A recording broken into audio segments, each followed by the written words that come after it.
From White Castle glut to simply a pain in the gut, Martin Cressman is dishing up a lawsuit for the popular burger chain. The discrimination suit coming after Cressman tried squeezing himself into a booth, but could not.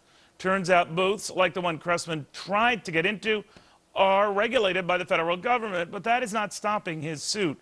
To Republican Senator Ron Johnson, who wants all those kind of regulations to stop, and of course the senator is a very thin, fit person, no doubt a White Castle fan. But I'm wondering, Senator, it is a reminder that you could sue anybody for what seems like the silliest things, and you can even cite regulations and rules that say seats maybe should be more ample for more ample customers. I'm sure there's a rule in the books for that. My guess there probably is. I mean, that's the problem, Neil. You know, the Small Business Administration conducted a study to find out how much it costs to comply with federal regulations. The result was $1.75 trillion a year. That's 12% of our entire economy. So you get a feel, you get a sense for how much or how costly regulations are. They obviously, cost jobs. They obviously cost our economy a huge amount of money.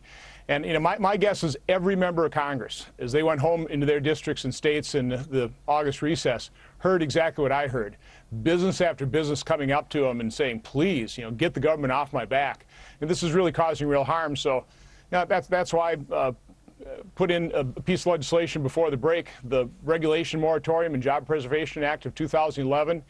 Congressman Reed Ribble put a companion piece of legislation in the House, and that would actually put a stop to new regulations until the unemployment rate dropped below where it was when President Obama took office at 7.8%.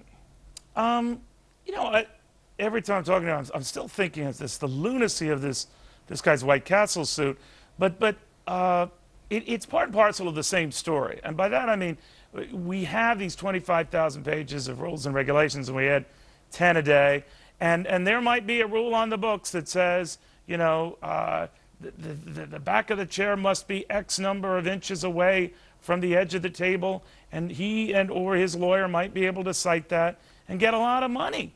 When the better part of valor, at least for me, would be, I'm going to make it takeout. That's what I'm going to do.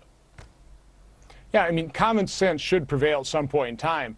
But again, just to give you a feel for how pervasive this is there were 1,225 new rules either proposed or imposed just during the months of July and August at a compliance cost of over $17.7 billion. And ignorance is not a defense of these rules and regulations. We're looking at Howard Berg, the speed reader, who was rifling through these. And as he said, you have to know them. And if you're in violation of them, just saying, hey, I had no idea, it's not an out, right? Businesses are stuck. Sure. Yeah, businesses are held to an impossible standard of perfect knowledge of all these things. Otherwise, they are subject to lawsuit. And let's face it, Neil, being the cynic that I am, my guess is an awful lot of these rules are written precisely to help the trial lawyers. Well, either that or they're written by skinny people. But anyway, Senator, thank you. Always good seeing you. Well, thanks for having me on, Neil.